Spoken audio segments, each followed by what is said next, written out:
오늘 주시는 말씀은 사도행전 9장 10절부터 20절까지입니다. 그때에 다메섹에 아나니아라 하는 자가 있더니 주께서 환상 중에 불러 이르시되 아나니아야 하시거늘 대답하여 주여 내가 여기 있나이다 하니 주께서 이르시되 일어나 집 가라 하는 거리로 가서 유다의 집에서 다소 사람 사울이라 하는 사람을 찾으라. 그가 기도 중이니라. 그가 아나니아라 하는 사람이 들어와서 자기에게 안수하여 다시 보게 하는 것을 보았느니라 하시거늘 아나니아가 대답하되 주여 이 사람에 대하여 내가 여러 사람에게 듣사온즉 그가 예루살렘에서 주의 성도에게 적지 않은 해를 끼쳤다 하더니 여기서도 주의 이름을 부르는 모든 사람을 결박할 권한을 대사장들에게 받았나이다 하거늘 주께서 이르시되 가라. 이 사람은 내 이름을 이방인과 임금들과 이스라엘 자손들에게 전하기 위하여 택한 나의 그릇이라. 그가 내 이름을 위하여 얼마나 고난을 받아야 할 것을 내가 그에게 보이리라 하시니 아나니아가 떠나 그 집에 들어가서 그에게 안수하여 이르되 형제 사울아 주 곧 네가 오는 길에서 나타나셨던 예수께서 나를 보내어 너로 다시 보게 하시고 성령으로 충만하게 하신다 하니 즉시 사울의 눈에서 비늘 같은 것이 벗겨져 다시 보게 된지라. 일어나 세례를 받고 음식을 먹음에 강건하여 지니라. 사울이 다메섹에 있는 제자들과 함께 며칠 있을새 즉시로 각 회당에서 예수가 하나님의 아들이심을 전파하니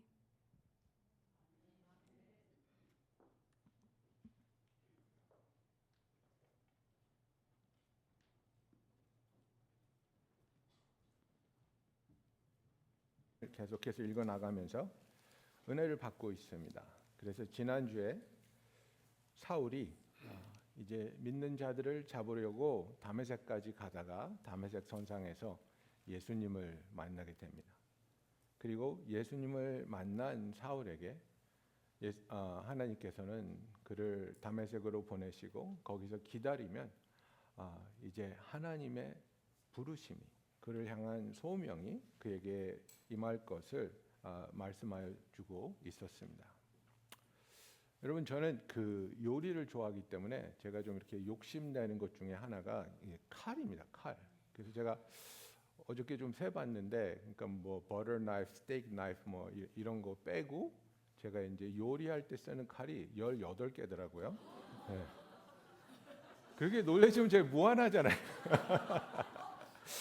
근데 뭐 이제 뭐 보통 이렇게 그 한국에서 삼덕이라 그러죠. 산토쿠 나이프, 뭐 셰프 나이프, 그다음에 뭐 부처링 나이프, 그다음에 그 필레이크 나이프, 사시미 나이프, 뭐 많습니다. 예, 뭐 중식도도 있고 여러 개가 있는데, 근데 칼마다 그 특성이 있고 또 사용하는 용도가 다 있습니다. 예, 그죠? 그래서 이제 뭐 그 커다란 이렇게 중식도 같은 건 굉장히 무겁지만 이제 그 무게와 날카로움을 겸비해서 이렇게 닭 같은 거 아니면 돼지뼈 같은 거 이렇게 자를 때 굉장히 유용하게 쓰이죠.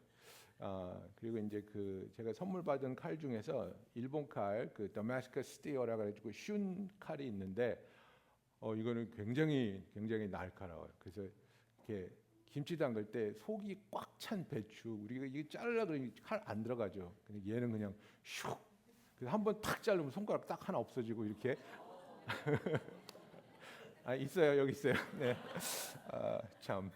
예. 그런데 용도에 맞지 않는 칼을 가지고 쓰다 보면 칼도 망가지고 또 원하는 결과도 나오지 않습니다. 예. 그래서 하나님께서 저와 여러분을 정말 한 사람 한 사람 하나님이 준비하신 계획과 그 뜻을 위해서 아주 유니크하게 만들어 주셨다는 거예요. 그래서 이제 그 클린턴이 쓴 책을 보면 거기에 그 우리를 처음에 창조하시고 태어나게 하시고 자라나게 하실 때에 하나님께서 우리가 태어난 배경과 또 우리가 주어진 성품을 통해서 이제 sovereign foundation이라 그러는데 정말 하나님의 그 섬세하신 섭리 가운데 우리가 하나님을 섬길 수 있는 그 사명을 위해 준비시켜 놓으셨다고 이렇게 얘기를 해요.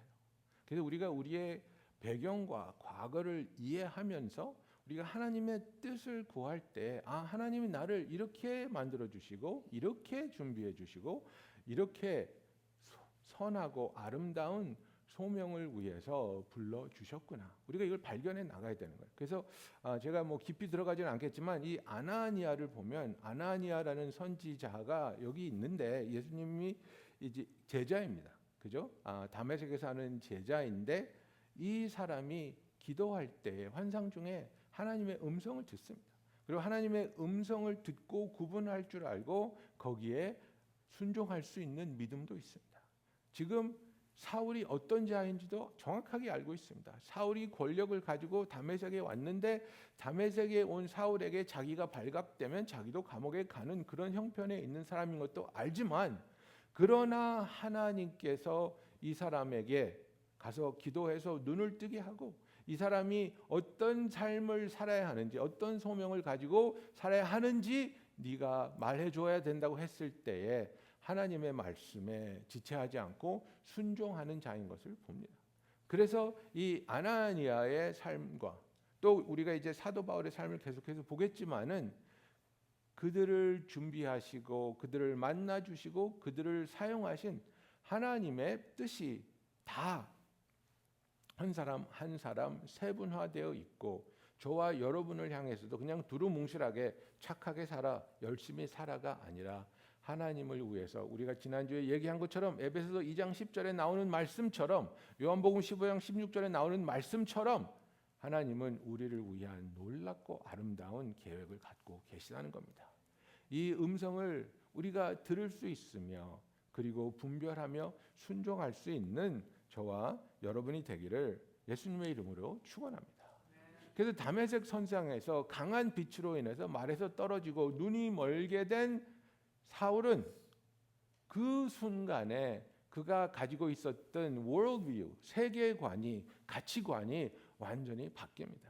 예수님을 만나기 전까지는 자기가 똑똑했습니다. 자기가 의로웠습니다. 자기가 열심이었습니다. 그래서 내 힘과 내 의지와 내가 가진 것을 통해서 나는 내가 원하는 것을 이루면서 살겠다. 좋은 의를 드러내는 삶을 살겠다. 이런 마음으로 사도 바울이 살았지만 예수님을 만나고 나서 이것이 바뀌는 겁니다. 사도행전 22장에 보면 그가 자기 간증을 하면서 우리가 사도행전 9장에서 나온 것보다는 조금 더 자세하게 설명이 나옵니다. 그래서 예수님을 만났을 때 사울이 어떻게 했냐면 22장 8절에 보면 내가 대답하되 주님 누구시니까? Who are you, Lord? 그렇게 물어봅니다.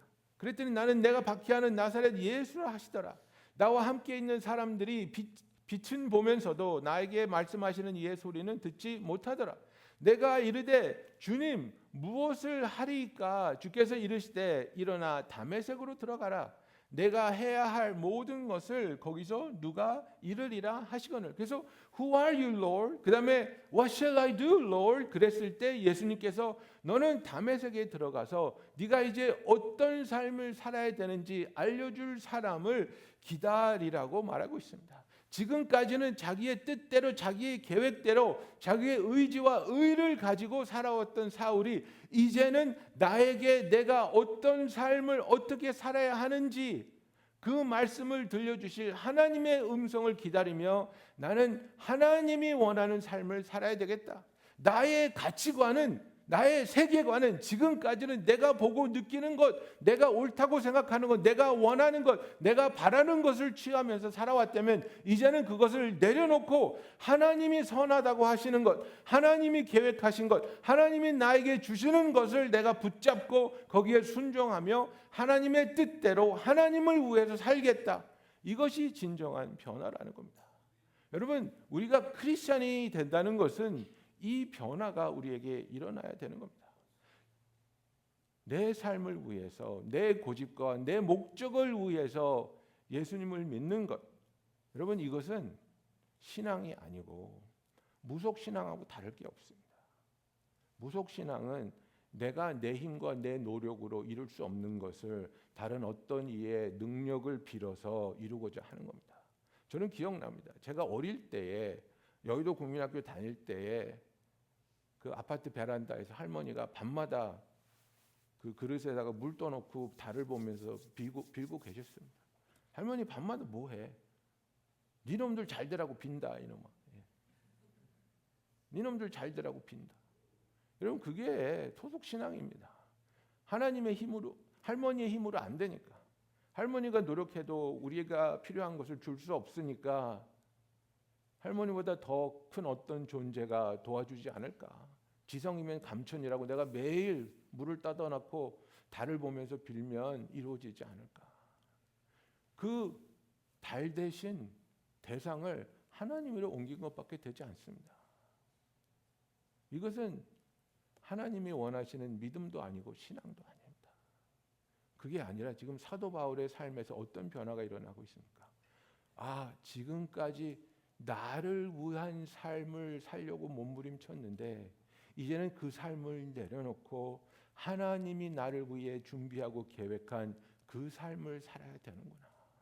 나는 이제 하나님의 뜻을 내가 발견하고 그의 음성에 귀 기울이며 하나님이 인도하시는 그 삶을 내가 살아야 되겠구나. 그래서 빌립보서 3장에 보면 사도 바울이 그런 얘기들을 쭉 하는 겁니다. 그죠? 4절부터 6절에 보면 내가 어떤 사람이었다라는 것을 얘기합니다. 그러나 나도 육체를 신뢰할 만하여 만일 누구든지 다른 이가 육체를 신뢰할 것이 있는 줄로 생각하면 나는 더욱 그리하다. 그죠? 내가 진짜 금수저야. 내가 진짜 엄친아야. 이렇게 얘기하는 겁니다. 나는 8일 만에 할례를 받고 이스라엘 족속이고 베냐민 집하고 히브리 중에 히브리인이요 율법으로는 바리새인이고 열심으로는 교회를 박해하고 율법으로는 흠이 없는 자라. 나보다 더 깨끗하게 사는 사람이 있으면 나와보라 그래. 이겁니다. 나보다 더 훌륭한 집안에서 태어나고 나보다 더 열심으로 하나님을 섬기고 나보다 더 율법을 흠없이 지킨 사람이 있으면 나와보라 그래. 그겁니다 지금. 근데 그게 잘못됐다는 것을 깨달았다는 겁니다. 그것이 의미 없는 삶, 나의 열심으로 내 의의를 만들고자 하는 것이 아무런 가치가 하나님 앞에 없다는 것을 자기가 깨달았다는 겁니다. 그렇기 때문에 7절부터 뭐라고 얘기합니까? 그러나 무엇이든지 내게 유익하던 것을 내가 그리스도를 위하여 다 해로 여길 뿐더러, 그죠? I counted as loss for the sake of Christ whatever gain I had. 또한 모든 것을 해로 여김은 내 주 예수 그리스도 예수를 아는 지식이 가장 고상하기 때문이라고 말하고 있습니다. The knowledge of knowing Jesus Christ surpasses every knowledge. 내가 예수 그리스도를 알고 만나고 그분과의 관계를 맺게 되고 하나님의 자녀가 된 것보다 더 고상하고 더 높고 더 아름다운 진리는 없다는 겁니다. 그래서 그분을 알게 된다면 이제는 나는 그분을 위해서 살겠다입니다.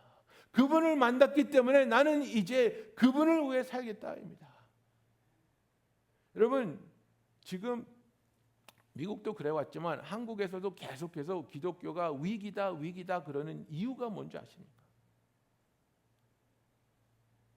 이 잘못된 세계관을 내려놓게 하고 잘못된 가치관이 변화돼서 하나님의 세계관을 보고 하나님을 가장 사랑하며 그리스도를 아는 이 지식이 가장 고상한 지식이기 때문에 나는 그것을 위해서 살아야 한다는 이 새로운 비전을 보여주지 못하고 그대로 살면서 예수 믿으면 더 잘 살고 더 건강하고 더 많은 봉급과 더 많은 것을 누릴 수 있다는 가짜 반쪽짜리 복음을 전하고 있기 때문에 사람들이 교회에 왔다가 거기에 흥미를 느끼지 못하고 나가는 겁니다.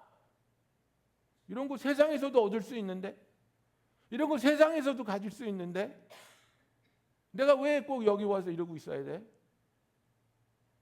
나의 삶을, 나의 가치관을 변화시키지 못하는 진리는 진리가 아닙니다.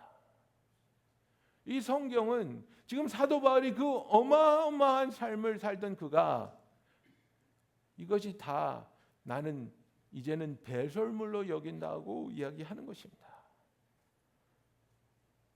내가 그를 위하여 모든 것을 잃어버리고 배설물로 여김은 그리스도를 얻고 그 안에서 발견되려 함이니 여기 복음이 나오지 않습니까? 내가 가진 의는 율법에서 난 것이 아니요 오직 그리스도를 믿음으로 말미암은 것이니 곧 믿음으로 하나님께로부터 난 의라. 여러분, 우리의 의는 믿음으로 예수님을 나의 구주로 영접하는 것이 의입니다.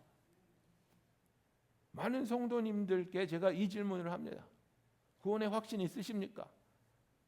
아멘. 왜 그렇게 생각하십니까? 무엇 때문에 구원의 확신이 있다고 생각하십니까? 목사님, 제가요 주일 예배 빠지지 않고요, 정말 열심히 11조 내고 있고요, 정말 성경 열심히 읽고요, 정말 불쌍한 사람, 가난한 사람 돕고요. 그것과 예수 그리스도를 믿는 믿음과 어떻게 연관하고 있습니까? 이것들을 통해서 내 의가 생긴다고 생각하십니까? 성경은 절대로 아니라고 얘기하는 겁니다. 내가 예수님을 믿기 때문에 하나님이 이런 나를 의인으로 여겨주시고 죄를 사하여 주시고 구원을 선물로 주시고 하나님의 자녀라는 그 타이틀을 우리에게 주셨기 때문에 그 주신 변화로 인해서 우리가 기쁨으로 하나님께 사랑을 반응하는 것이 우리의 삶을 통해 나타나야 되는 거지, 우리의 삶에서 나타나는 것들을 통해서 나의 신분이 변화하고 의가 이루어진다고 생각하면 그것은 절대로 오해입니다. 여러분, 사도 바울이 그 얘기를 하는 겁니다. 내가 그렇게 살았어, 내가 이렇게 착하게 살고 열심히 살고 열정적으로 살면 의로운 줄 알고 살았는데 아니더라, 내가 죄인 중에 괴수더라. 그래서 그것을 내려놓고 오직 나를 위해 십자가에 돌아가신 예수 그리스도를 믿으니까, 그분은 나의 구주로 영접하고 죄사함을 받으니까 예수를 믿는 믿음이 나에게 의로움을 주더라. 그래서 나는 세상에서 얻은 것, 누리던 것, 이 모든 것을 버리고 배설물로 여긴다고 이야기하는 겁니다. 가치관이 바뀌었습니다. 세계관이 바뀌었습니다. 저와 여러분의 세계관은 어떻습니까? 저와 여러분의 세계관은 성경적으로 복음적으로 변화되어 있습니까? 두 번째, 사도 바울에게 일어난 변화는 하나님의 소명을 그가 듣게 되는 것입니다. 아나니아가 주저합니다. 하나님, 이 사람이 예수 믿는 자를 죽이러 왔습니다. 붙잡으러 왔습니다. 이 사람을 제가 도와야 됩니까? 눈을 뜨게 해야 됩니까? 9장 15절에 하나님 말씀하십니다. 주께서 이르시되 가라. 이 사람은 내 이름을 이방인과 임금들과 이스라엘 자손들에게 전하기 위하여 택한 나의 그릇이라. 그가 내 이름을 위하여 얼마나 고난을 받아야 할 것을 내가 그에게 보이리라. 이것이 사도 바울을 향한 하나님의 계획이요, 하나님의 부르심이었습니다. 너는 가서 이방인들과 임금들과 이스라엘 자손들에게 복음을 전하라. 그것이 내가 너를 위해 준비한 너의 삶의 목표이고 나의 계획이며, 그리고 그것을 위해서 너는 많은 고난을 받아야 될 것이다. 이것을 아나니아에게 하나님이 알려주면서 이 말을 사도 바울에게 전하고 그 부르심이 사도 바울에게 임하게 하는 겁니다. 그래서 사도행전 22장 14절에 보면 사도 바울이 그 얘기를 조금 더 자세하게 풀어줍니다.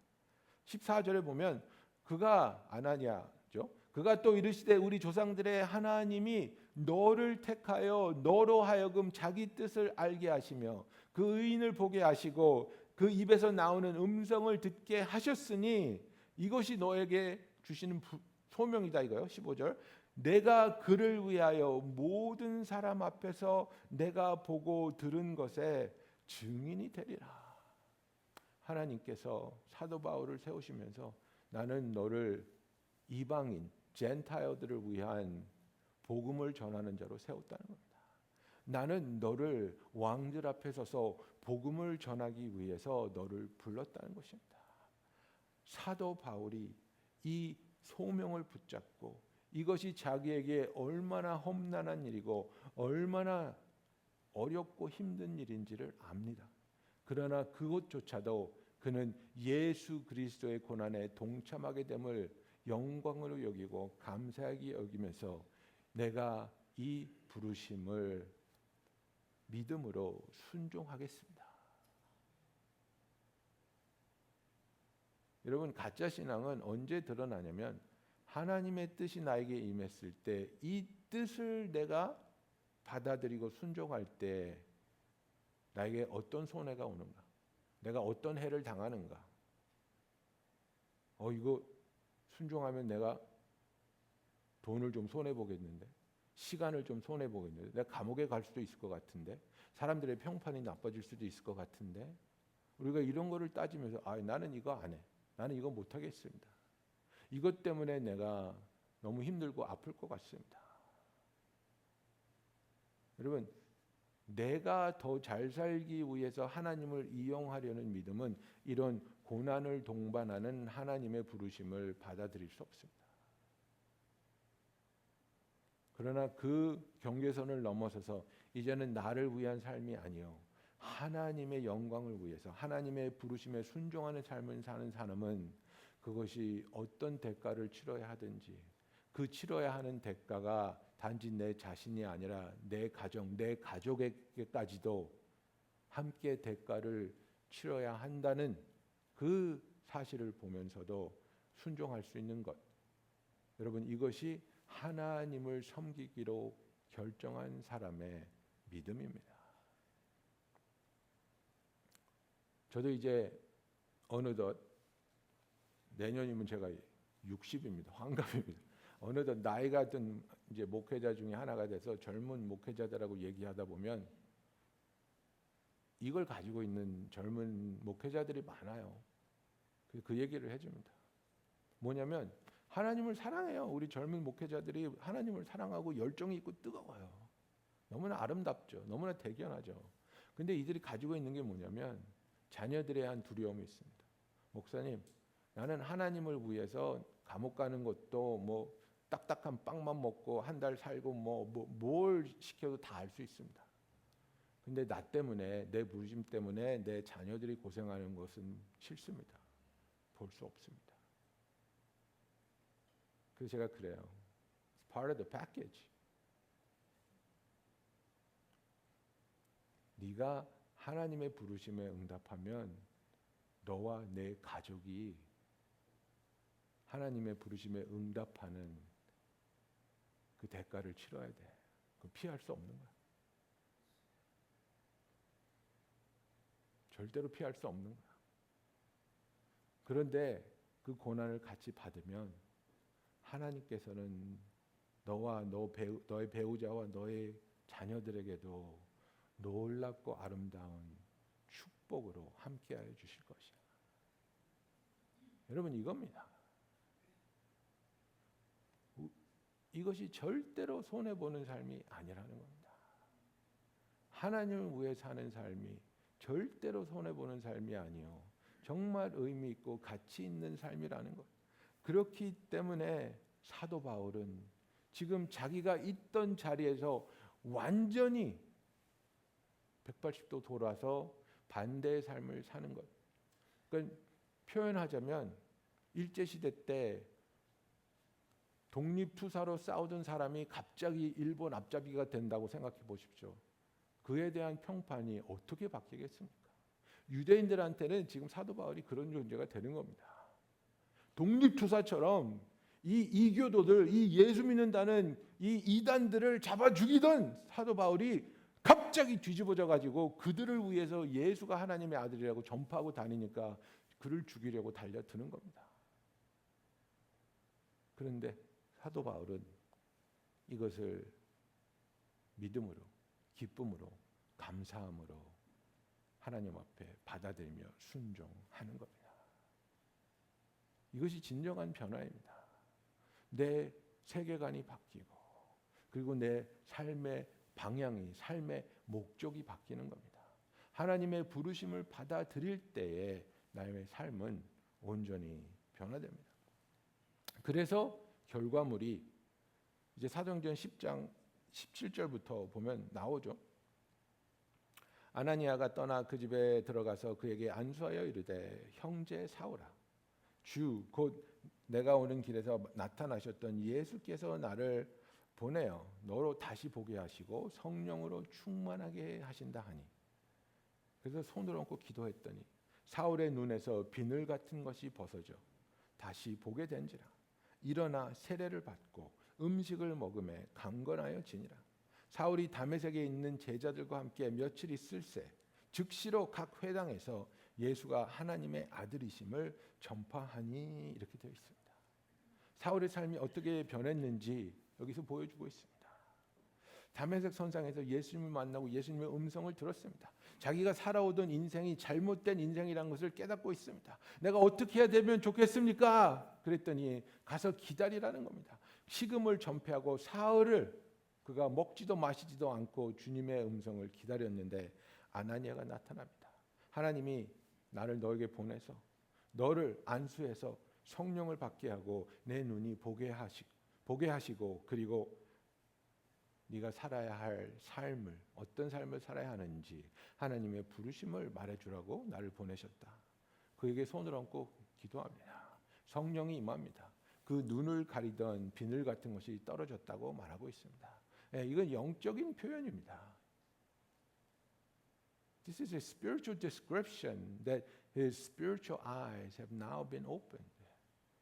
영적으로 보지 못하던 것, 깨닫지 못하던 것, 그냥 내 육신의 눈으로 세상이 보여주는 것이 좋고 아름답고 멋있다고 생각하는 것들, 그래서 영적인 세계에서 무엇이 소중하고 무엇이 가치가 있다는 것을 깨닫지 못하는 것을 사도 바울이 깨닫게 되는 겁니다. 그가 장님이었는데 이제 보게 되는 겁니다.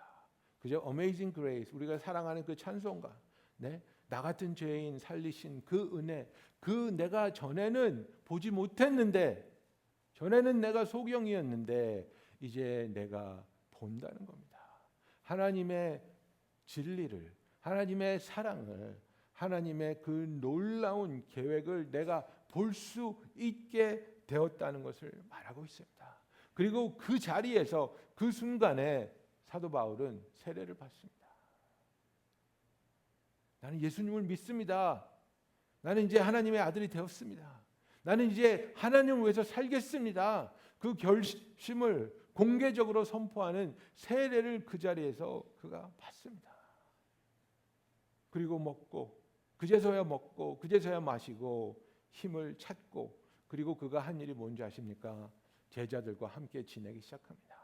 제자들과 대화를 했겠죠. 제자들과 오해를 풀었겠죠. 제자들과 기도를 했겠죠. 하나님이 나에게 이런 일을 보여주셨습니다. 하나님이 나에게 이런 삶을 살도록 초청해 주셨습니다. 그리고 그는 힘을 되찾자마자 각 회당으로 뛰어다니면서 예수님이 살아계신 하나님의 아들이라는 사실을 전파하기 시작하는 겁니다. 그의 삶이 소명으로 인해서 완전히 뒤바뀐 것을 우리가 봅니다. 그는 예수님을 만났고 성령으로 충만하게 되었을 때에 그의 삶이 변화되어서 예수님을 만나기 전에 향하던 그 삶을 계속해서 가는 것이 아니라 이제는 완전히 그 방향에서 변화된 목적지를 향해서 나아가게 된 것을 우리가 보고 있습니다. 어떤 목사님은 그런 얘기를 하셨습니다. 성도들이 짓고 있는 죄 중에서 가장 큰 죄는 예수님을 만나고 나서도 예수님을 만나기 전에 삶을 고집하는 것이라고 말씀하신 적이 있습니다.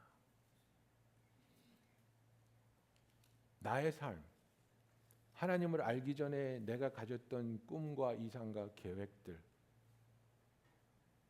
그러나 거룩하시고 사랑과 은혜와 자비가 충만하신 하나님을 만나고 나를 향하신 그분의 뜻과 계획을 깨달았을 때 이제는 더 이상 내 육신이 추구하던 그 목표를 쫓아가는 삶이 아니라 그것을 이제는 내려놓고 하나님이 나에게 보여주시는 영원한 의미와 가치가 있는 삶을 향해 나아가는 저와 여러분이 되기를 예수님의 이름으로 축원합니다. 여러분, 진정한 변화는 우리의 언행이 조금 바뀌는 것, 그거 아닙니다. 진정한 변화는 우리의 삶에 존재의 이유와 목표가 변하는 것이 진정한 변화입니다. 저는 24년째 결혼 생활을 하면서 제 행동이 좀 바뀌었습니다. 안 그러면 혼나니까. 그래서 빨래도 빨래통에 이제 넣을 줄 알고요. 일주일에 한 번씩 쓰레기통 시키지 않아도 제가 비우고요. 예, 와이프가 피곤한 것 같으면 눈치 보면서 설거지도 하고요. 예, 합니다. 근데요, 이게 내가 진짜로 변한 건 아니에요. 그냥 혼나지 않는 삶을 터득한 거지. 그래서 와이프가 뭐 다른데 세미나 가고 뭐 그래서 며칠 집을 비우면 우리 집은 완전 난장판 됩니다. 그리고 이제 공항에 비행기 도착하기 30분 전에 집안을 미친 듯이 치우죠. 예. 제가 진정한 변화를 경험했다면 와이프가 없어도 깨끗하게 해놓고 살겠죠. 근데 걸리지 않을 정도로만 하고 삽니다. 여러분, 우리의 신앙이 뭐 사람들 보는 데서 욕 안 하고 티 안 나게 술 취하지 않고 뭐 이런 걸 하나님이 원하는 게 아닙니다. 하나님은 지금 우리에게 물어보고 계십니다. 너는 무엇을 위해 살고 있니? 무엇을 위해 존재하고 있니? 무엇이 너의 삶을 지금 이끌어가고 있니? 우리를 향하신 하나님의 그 진리의 말씀이 우리를 변화시키고 더 이상 내 육신이 요구하는 것들을 위한 삶을 사는 것이 아니라 하나님이 우리를 불러주시며 우리에게 보여주시는 그 소명을 붙잡고 나아가는 저와 여러분이 되기를 예수님의 이름으로 축원합니다. 기도하겠습니다.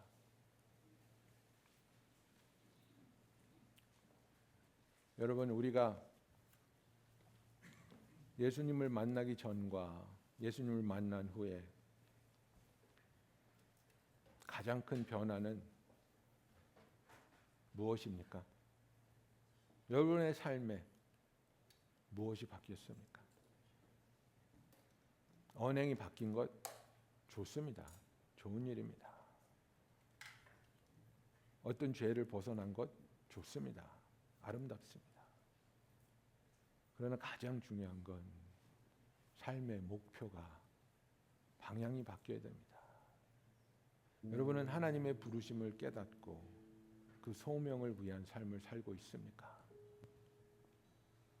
그것이 하나님께서 우리에게 주시는 놀라운 선물이요. 이 소중한 선물을 붙잡고 믿음으로 순종하며 하나님의 부르심에 응답할 수 있는 그런 삶을 사는 저와 여러분이 되기 원합니다. 이것을 위해 우리 이 시간에 기도하겠습니다. 사랑의 하나님 아버지,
사랑의 하나님 아버지, 진리를 모르고 자기의 의를 의지하며 멸망의 길로 달려가고 있던 사울을 긍휼히 여겨주시고 그를 만나주시며 그를 자녀 삼아주시고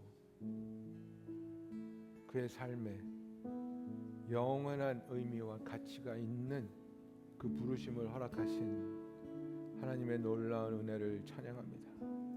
우리 한 사람 한 사람을 하나님께서 뜻을 가지고 계획을 가지고 아름답게 창조하여 주시고 우리의 삶의 배경과 과정을 통해 준비하여 주시고 또 우리가 그 부르심에 합당한 삶을 살 수 있도록 우리를 인도하여 주고 계심을 감사합니다. 아버지, 이제는 우리가 더 이상 하나님을 이용해서 우리가 원하는 것을 얻으려는 그 기복신앙을 내려놓고 온전히 우리의 삶을 하나님께 내어드리며 하나님을 위한 삶을 사는, 하나님께서 주시는 그 소명을 붙잡는 순종하는 자의 삶을 우리에게 허락하여 주시옵소서. 우리를 하나님의 자녀 삼아 주시고 예수의 제자로 불러 주셨으니 그 부르심에 합당한 삶을 살게 하여 주시옵소서. 예수님의 이름으로 기도하였습니다. 아멘. 우리 다 같이 일어나 함께 찬양 드리시겠습니다. 나의 영혼